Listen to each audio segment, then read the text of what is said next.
آج کی اس آیت مبارکہ میں اللہ رب العزت فرماتے ہیں وَلَقَدْ عَلِمْتُمُ الَّذِينَ اعْتَدَوْا مِنْكُمْ فِي السَّبْتِ فَقُلْنَا لَهُمْ كُونُوا قِرَدَةً خَاسِئِينَ کہ البتہ تحقیق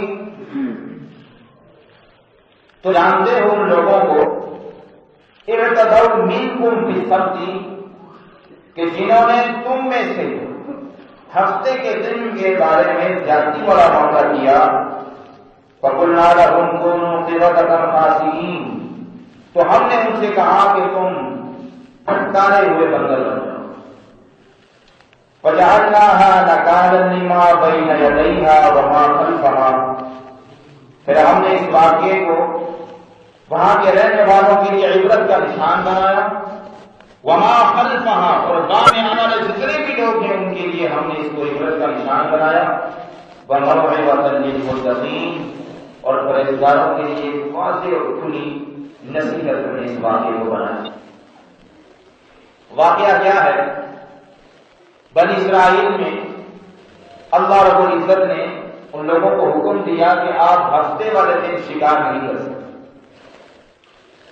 آپ ہفتے والے دن مچھلی کا شکار نہیں کر سکتے، منع کر دیا۔ یہ آزمائش تھی ان لوگوں کی۔ جب ہفتے والے دن منع فرما دیا کہ بھئی آپ پورے ہفتے نہ شکار کریں، لیکن صرف جو ہفتے والا دن ہے اس میں آپ شکار نہیں کر سکتے، منع کر دیا۔ تو ہفتے والے دن پانی پر مچھلیاں بڑی اچھلتی کودتی نظر آئیں، تو ان لوگوں نے دیکھا کہ جس دن منع کیا اس دن اتنی مچھلیاں، کچھ دن تو دیکھتے رہے، پھر انہوں نے ایک ترتیب بنائی، ایک ہیلا ہسی والا کام کیا کہ ایک بڑے بڑے تالاب بنائے، بڑے بڑے تالاب بنا کر بڑے دریا سے ایک بند ایک نالی دے کر ان تالابوں میں پھینکنا شروع کر دیا۔ اب ہفتے والے دن جب مچھلیاں آتی تو وہ پانی کے ساتھ اس گڑھے میں جا کے جمع ہو جاتی، یہ گڑھا بند کر دیتے۔ ہفتے والے دن تو شکار نہیں کرتے تھے، اتوار والے دن آرام سے وہاں سے مچھلی نکالتے آرام سے۔ اب یہ ہیلا تھا جو اللہ کی سرعام نافرمانی تھی، سرعام، اور اللہ کے حکم کیا، ایک تمسخر تھا اللہ کے حکم کا، اللہ کے حکم سے مذاق تھا کہ آپ نے تو ہفتے والے دن منع کیا تھا، ہم نے ایک ہیلا بنا کر ہم نے شکار پھر بھی کیا ہے۔ وہاں پہ موجود دو گروہ بن گئے، ایک گروہ نے ان سے کہا، تبلیغ کی، ان کو سمجھایا بھائی بات یہ ہے اللہ کے حکم سے مذاق نہ کرو، تمسخر نہ کرو، باز آ جاؤ، یہ حکم ایسا نہیں ہے۔ اور دوسرا وہ گروہ تھا جو جس نے ان کو نصیحت کرنا بھی گوارا نہ کیا، نصیحت کے قابل نہیں سمجھا، جو اللہ کے حکم سے مذاق کر رہے اس سے کیا نصیحت کرے، جو اللہ کے حکم کے ساتھ مذاق کر رہا ہے، میرے حکم سے نہیں یا میری تبلیغ کرنے سے اسے کیا اثر ہوگا، وہ پیچھے لگے۔ اور یہ جب تبلیغ حد سے بڑھی تو انہوں نے ایک لمبی دیوار دے دی، جو مچھلی کا شکار کرنے والے تھے وہ ادھر تھے اور جو مچھلی کا شکار نہیں کرتے تھے وہ ادھر تھے، یہ فرق کر دیا۔ اب واضح پتہ چلتا تھا کہ کون مچھلیوں کا شکار کرتا ہے ہیلا کر کے اور کون نہیں کرتا، یہ فرق ہو گیا۔ لمبی دیوار بنا دی، درمیان سے ایک راستہ چھوڑ دیا جو آنے جانے کے لیے تھا۔ اب یہ حکومت ہوئی تھی، اسی لیے اللہ فرماتے ہیں وَلَقَدْ عَلِمْتُمُ الَّذِينَ اعْتَدَوْا مِنْكُمْ فِي السَّبْتِ فَقُلْنَا لَهُمْ كُونُوا قِرَدَةً خَاسِئِينَ۔ البتہ تحقیق یہاں نام لایا ہے اور قد بھی لایا ہے، تحقیق تم جانتے ہو یہ ایسی بات نہیں ہے، کوئی ایک دن کا معاملہ نہیں تھا، بار بار یہ کرتے رہے۔ جب یہ معاملہ حد سے بڑھا تو ایک دن لوگوں نے دیکھا کہ وہاں سے کچھ آواز نہیں آ رہی، کوئی بچوں کے رونے کی آواز، کوئی آدمیوں کے چلنے پھرنے کی آواز نہیں آ رہی تھی۔ تو ان لوگوں نے دیوار سے جب پھلانگ کے جب وہاں پہنچے تو ان لوگوں کے گھروں میں دیکھا دروازے ان کے بند تھے، دروازے ان کے بند تھے۔ دروازوں کو توڑا اور اندر جا کے دیکھا تو ان کے مرد جتنے بھی تھے وہ سارے بندر بن چکے تھے اور ان کی عورتیں ساری بندریاں بن چکی تھیں۔ اللہ اکبر کبیرہ، ایمان والوں، یہ ایک دن کا معاملہ نہ تھا، 2 دن کا معاملہ نہ تھا، 3 دن کا معاملہ نہ تھا۔ اللہ رب العزت کسی انسان کو گناہ کرنے پر فوراً پکڑ نہیں کرتے. ایک انسان گناہ کرتا ہے، اللہ نگاہیں پھیر لیتے ہیں، شاید یہ توبہ کر کے پھر میرے در پہ آ جائے. دوبارہ گناہ کرتا ہے، اللہ رب العزت پھر بھی مہلت دیتے ہیں. فرمایا نبی عبادی انی انا الغفور الرحیم. میرے محبوب میرے بندوں میں اعلان کر دو میں غفور الرحیم ہوں، میری مغفرت کے چرچے کر دو. ان رحمتی وسعت کل شیء. میرے محبوب اعلان کر دو نا میری رحمت ہر چیز کو شامل ہے، میری مغفرت ہر چیز کو شامل ہے. اللہ اعلان فرما رہے نبی عبادی میرے بندوں سے کہہ دو انی انا الغفور الرحیم، میں غفور الرحیم ہوں. لیکن جب بندے پھر بھی نہ سنیں، جب نہ آدم ان ذکرتنی ذکرتک، اے آدم کی اولاد اگر تو مجھے یاد کرے گا میں تجھے یاد کروں گا. وَإِن نَّسِيتَنِي ذَكَرْتُكَ، اگر تو مجھے یاد نہیں کرے گا میں پھر بھی تجھے یاد کروں گا، میں پھر بھی تجھے یاد کروں گا. نبی عبادی انی انا الغفور الرحیم، میرے بندوں کو بتا دینا میری مغفرت بڑی وسیع ہے. لیکن جو پھر بھی نادان بن جائیں، جو میرے حکم کی عبوریاں کریں، جو گناہوں بھری زندگی گزارے، ان کو بتا دینا وَإِنَّ عَذَابِي لَشَدِيدٌ، میرا عذاب بڑا سخت ہے. دیکھتے رہے ایک دو دن کا معاملہ نہیں، دیکھتے رہے جب وہ حد سے بڑھ گئے. اللہ رب العزت نے غیب سے آواز لگائی یا اہل القریہ کونوا قردۃ خاسئین، اے بستی والو پھٹکارے ہوئے بندر بن جاؤ، پھٹکارے ہوئے بندر بن جاؤ. جب لوگ وہاں پر گئے دروازوں کو توڑا، دیکھا کہ وہ جتنے بھی تھے ان کا ظاہر بندروں جیسا، اندر سے شعور انسان والا ہے، اندر سے انسان ہے، باہر سے سارا اس کا وجود بندروں جیسا ہے. وہ ایک دوسرے کے رشتے دار تھے، وہ رونا شروع ہو گیا اپنے رشتے داروں کو دیکھ کر. تو انہوں نے کہا کیا ہم نے آپ کو منع نہیں کیا تھا، کیا ہم نے آپ کو بتایا نہیں تھا؟ تو وہ بول نہیں سکتے تھے، سر ہلاتے تھے کہ جی ہاں آپ نے بتایا تھا لیکن ہم نے مانا نہیں. عبداللہ ابن عباس رضی اللہ تعالیٰ عنہ نے کہ یہ قوم اللہ رب العزت نے 3 دن تک باقی رکھی، 3 دن تک باقی رکھی، اس کے بعد اس کو ختم کر دیا. فرمایا فَجَعَلْنَاهَا نَكَالًا لِمَا بَيْنَ يَدَيْهَا، نَكَالًا لِمَا بَيْنَ يَدَيْهَا، ہم نے وہاں پر موجود لوگوں کے لیے اس واقعے کو عبرت کا نشان بنایا. وَمَا خَلْفَهَا، جو بعد میں آنے والے ہوں گے ان کے لیے بھی عبرت کا نشان بنایا. وَمَوْعِظَةً لِّلْمُتَّقِينَ، اور جو سمجھدار لوگ ہیں، پرہیزگار لوگ ہیں، اللہ کی قدر کرنے والے، اللہ کے رسول کے حکم کی قدر کرنے والے، ان کی سنتوں کی قدر کرنے والے، ان کے لیے یہ واقعہ بڑا نصیحت والا ہے. یہ واقعہ ان کے لیے بڑا نصیحت والا ہے. بنی اسرائیل آج کی ان آیات میں ہم نے غور کرنا ہے کہ آج ہم اللہ کے حکموں سے کتنا ہیلے بازیاں کر رہے ہیں. آج میں اور آپ اللہ کے حکموں سے کتنا کھیل رہے ہیں. نماز کا کسی سے کہا جائے نماز کا ناراض ہو جاتا ہے. بڑے مولوی بن گئے آپ، بڑے تبلیغی بن رہے ہیں آپ، مجھے نماز کا کہہ رہے ہیں، ناراض ہو جاتے ہیں لوگ. باپ جتنا مرضی بیٹے کو جو کچھ کہتا رہے، جب نماز کا کہا تو بیٹا کہتا ہے ابو جی میرا موڈا آپ نے آف کر دیا ہے. یہ ہیلے بازیاں نہیں، نماز کا کر کے کپڑے خراب ہیں. مسجد میں آنے کے لیے لوگوں کے پاس وقت نہ رہا. اللہ 5 بار بلا رہا ہے، اللہ اکبر اللہ اکبر، حی علی الصلاۃ حی علی الفلاح. اللہ بلا رہا ہے، 5 بار بلا رہا ہے، کہتے وقت نہیں ہے. کس کے لیے وقت نہیں ہے؟ اللہ کے لیے. رزق کس سے لینا ہے؟ اللہ سے لینا ہے. جا کہاں رہے ہو؟ اللہ بلا رہا ہے. رزق دینا کس نے ہے؟ بولیے ذرا کس نے دینا ہے؟ اللہ نے دینا ہے. اللہ نے رزق دینا ہے، اس کی طرف نہیں جا رہے، اس کی طرف نہیں جا رہے. جا کام کی طرف جا رہا، دکان کی طرف جا رہا، دکان سے رزق نہیں ملتا. دکاندار سب سے بڑا اللہ کا متوکل آدمی ہوتا ہے. توکل کرنے والا دکاندار ہے، وہ صبح دکان میں آ کے بیٹھ جاتا ہے، اللہ گاہک نہ بھیجے تو، اللہ گاہک ہی نہ بھیجے، اللہ تمہاری چیزوں میں ایسا بنا دے کہ تمہارے پاس کوئی گاہک ہی نہ آئے، کیا کرو گے؟ اللہ نے مختلف چیزیں رکھی ہیں، لیکن رزق کا ذمہ اللہ نے اپنے اوپر لیا، زمین پہ جتنے بھی چلنے والے ہیں اس کا رزق جو ہے وہ اللہ پر واجب ہے، وہ اللہ پر واجب ہے۔ ان اللہ هو الرزاق ذو القوة المتین، اللہ جو ہے قسم کا رزاق ذو القوة المتین، اللہ نے فرمایا رزق دینا اللہ نے ہے۔ اللہ بلانا ادھر آ جاؤ مسجد سے ملے گا، کہتے نہیں ہم اپنے عمل سے بتا رہے ہوتے ہیں، ہم وہی گیلا بازیاں کر رہے ہیں جو بنی اسرائیل نے کی، ہم اپنے عمل سے بتا رہے ہیں نہیں مسجد سے نہیں، ہمیں دکان سے ملے گا، ہمیں دکان سے ملے گا۔ اور احکامات بھی آسان ہیں۔ زکات کو ہٹانے کے لیے ایک ہیلا سنیے، نیا ایک گیم کھیلتے ہیں، دھوکہ دے رہے کس کو؟ اللہ کو، یوں ہاں دیکھو اللہ کو دھوکہ دے رہے ہیں، اللہ کو کیسا دھوکہ دے رہے ہیں؟ زکات کے فرض ہونے کے لیے سال کا گزرنا ضروری ہوتا ہے۔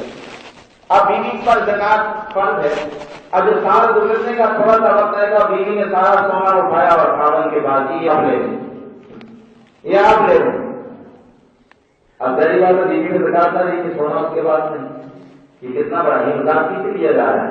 کیا دیکھا اس آیت کے تناظر میں لا کے دیکھیں اس کو، کیا یہ ایسا نہیں ہے؟ یہ سب سے نہیں ہے جیسے ان لوگوں نے ہفتے والے دن منع کیا ہے تو یہ ہیلا کر کے اتوار کے لا رہے ہیں، ہم بھی ہیلا کر رہے ہیں، زکات دینی اللہ کو ہے، ہم ہیلا کر کے کہتے ہیں نہیں دیتے۔ غصے میں آ کے بیگم کو 3 طلاق دے دی، زبان کا استعمال نہیں کرتے تھے۔ اللہ فرماتے ہیں یا ایھا الناس اتقوا ربکم، نکاح کے خطبے میں آئے تھے، امام صاحب پڑھتے ہیں یا ایھا الناس اتقوا ربکم، تم ایک زندگی کی طرف جا رہے ہو، اتقوا ڈرو، زبان کو کنٹرول سے رکھو، لیکن پھر بھی زبان کو بے لگام کرتے ہیں۔ 3 طرح کے جھٹی ایک وقت وہاں دے کر آ کے پھر کہتے ہیں مولوی صاحب اس 3 کو ایک بنائیں، مولوی صاحب 3 سے ایک کیسے بتائیں؟ بات 3 ہے، اور تھوڑا سا بچہ بھی 3 کو 3 ہی سمجھتا ہے، 3 کو 1 کو نہیں سمجھتا۔ اب 3 کو 1 بنائیں، مولوی بناتا نہیں، مولوی بتاتا ہے، یہ بات ایسے وہاں پھر ہیلا کرتے ہیں جی یہ 3 ایک ہو سکتا ہے، جی ایک فرض کرو، کیوں ایک فرض کریں جی؟ دنیاوی کتنے معاملات آپ کے وہاں 3 ہے، یہاں 3 ایک آگے جڑ جاتا ہے، یہ ہیلے بازیاں اللہ کی طرف ہے۔ فرمایا فَقُلْنَا لَهُمْ كُونُوا قِرَدَةً خَاسِئِينَ، ہم نے کہا كُونُوا قِرَدَةً خَاسِئِينَ، پھٹکارے ہوئے بندر بن جاؤ، پھٹکارے ہوئے بندر۔ نبی پاک صلی اللہ علیہ وسلم کی دعا کی برکت میں آپ کو بتا دوں، نبی پاک صلی اللہ علیہ وسلم دنیا سے جب جانے لگے آپ نے 3 دعائیں اللہ سے کی، ان میں سے ایک دعا یہ تھی یا اللہ میری امتوں کے چہروں کو مسخ نہ فرما دینا، میری امت کے چہروں کو تبدیل نہ فرما دینا۔ ایمان والوں، نبی پاک صلی اللہ علیہ وسلم کے نام لینے والوں، اس نبی پہ درود پڑھنے والوں، یاد رکھیے سرکار دو عالم صلی اللہ علیہ وسلم کی احادیث مبارکہ میں آیا ہے پہلے وقت میں انسان گناہ کرتا تھا، اس کی پیشانی پہ لکھا جاتا تھا کہ اس آدمی نے یہ گناہ کیا ہے، دروازے پہ لکھا ہوا تھا کہ آج رات اس گھر میں یہ گناہ ہوا ہے، پیشانیوں پہ لکھا ہوتا ہے کہ یہ آدمی یہ گناہ کر گیا، پیشانی بتا رہی ہوتی تھی یہ آدمی کیا کر گیا ہے، دروازے پہ لکھا ہے گھر کے کہ یہاں یہ گناہ کر دیا ان لوگوں نے۔ آج میں اور آپ کی سب سے بڑی زندگی گزار بڑی کامیابی کے ساتھ ہمارا نوجوان باپ نہیں دیکھ رہا، ماں نہیں دیکھ رہی، بڑا بھائی نہیں دیکھ رہا، بڑی بہن نہیں دیکھ رہی، اتنا عام ہو گیا یہ دنیا کا نظام، اتنا عام ہو گیا، اتنی کامیابی کے لیے نوجوان رضائی کے نیچے آرام سے منہ کر کے موبائل کھولتا ہے، انٹرنیٹ چلاتا ہے، دنیا کی جو مرضی چیز دیکھے، باپ سمجھ رہا ہے میرا بیٹا سویا ہے، ماں سمجھ رہی ہے میری بیٹی سوئی ہے، لیکن یہ اللہ ہی جانتا ہے کہ یہ بیٹا کیا کر رہا ہے، یہ بیٹی کیا کر رہی ہے۔ انسان اسی میں سوچے کہ جس اندھیرے میں یہ میں گناہ کر رہا ہوں اس اندھیرے کا خالق مجھے دیکھ رہا ہے. ٹھیک ہے، باپ کی نگاہ نہیں دیکھ رہی، ماں کی نگاہ نہیں دیکھ رہی، تو جو بہادری کر رہا ہے اتنے بڑے گناہ کی. یہ میرے آقا صلی اللہ علیہ وسلم کی دعا ہے، وگرنہ وہ نوجوانوں کے اگر چہروں پہ لکھا جاتا، اگر میرے اور آپ کے چہرے پہ لکھا جاتا نا انہوں نے اتنا گناہ کیے، ہم سب کی اصلاح ہو جاتی، سارے ٹھیک ہو جاتے. لیکن نہیں، اس آقا نے ستاری والا معاملہ کیا ہے ہم کے ساتھ. ہمارے ساتھ ستاری والا معاملہ ہوا ہے. اللہ ستار ہے، انسان گناہوں پر ہی زندگی گزارتا ہے، ڈوبا ہے گناہوں میں ڈوبا ہے. کوئی پاؤں تک، کوئی گھٹنوں تک، کوئی سارے کا سارا ڈوبا ہوا ہے، لیکن زمانے میں پھر بھی کرتا ہے تو عزت بھری نگاہوں سے کرتا ہے، عزت بھری زندگی سے کرتا ہے. یہ اللہ نے ستاری والا معاملہ فرمایا. اللہ ستار ہے. اللہ اگر ہمارے وجود کو ظاہر کر دے، ہم کسی کو سلام نہ کریں، ہم کسی کو سلام تک نہ کریں گے جس میں اسلام آئے گا. ہم کسی سے دوستی نہ کریں جس میں یہ. اللہ خود کی ستار ہے. اس نے بندوں سے بھی کہا ہے ہم 17,000 مسلمین 17,000 علیہ دنیا بجاتے کہ جو کسی مومن کی عیب اس کو پتہ چلتا ہے اور اگر وہ ستاری والا معاملہ کرتا ہے، اللہ فرماتے ہیں میدان محشر میں اس کا ستار ہوں، میں اس کے وجود پہ پتہ چلتا. سرکار دو عالم صلی اللہ علیہ وسلم کی دعا کی برکت میں اور آپ چہروں پہ لکھے جانے سے بچ گئے، ہمارے دروازوں پہ جو لکھا جائے بچ گئے، زمانے کی ذلت سے بچ گئے، بعض کی بے عزت نگاہوں سے بچ گئے. لیکن یاد رکھیے ہمارے ظاہری چہرے مسخ نہیں ہو رہے، ہماری روحانیت کے چہرے مسخ ہو رہے. آج کے جتنے بھی انسان ہیں وہ روحانی طور پر، کوئی انسان روحانی طور پر زیادہ بنا ہے، معاف کیجیے حقیقت ہے، روحانیت کا کوئی کتا بنا ہوا ہے، روحانیت کے جانور بن گئے لوگ. اولئک کالانعام، یہ لوگ جانور ہیں، بل ہم اضل، بلکہ جانوروں سے بھی بدتر ہے. جانوروں کو پھر شعور آ جاتا ہے، اس انسان کو پھر بھی شعور نہیں آتا، ان سے بھی بدتر ہے. باپ کی نگاہیں، باپ کی گندی نگاہیں بیٹی پر ہیں. بتائے بیٹی کہاں جائے گی؟ جو باپ اپنی بیٹی کا رکھوالا ہے، وہی باپ اگر اپنے بیٹی کے لیے بھیجا بن جائے، بیٹی کہاں جائے گی؟ آپ بتائیں نا، یہ باہر حاکم کا کتا ہے کہ نہیں؟ جس کی شہوت بڑی نگاہیں بیٹی میں پڑ رہی، بیٹی کہاں جائے گی؟ اس کی شہوت بڑی نگاہیں اپنے بیٹے کی بیوی پہ پڑ رہی، جس کو بیٹی بنانا تھا اس پہ پڑ رہی، بیٹی کہاں جائے گی؟ روحانیت کے لوگ، کوئی روحانیت کا گدا بن گیا، گدوں والی حرکتیں شروع کر دی.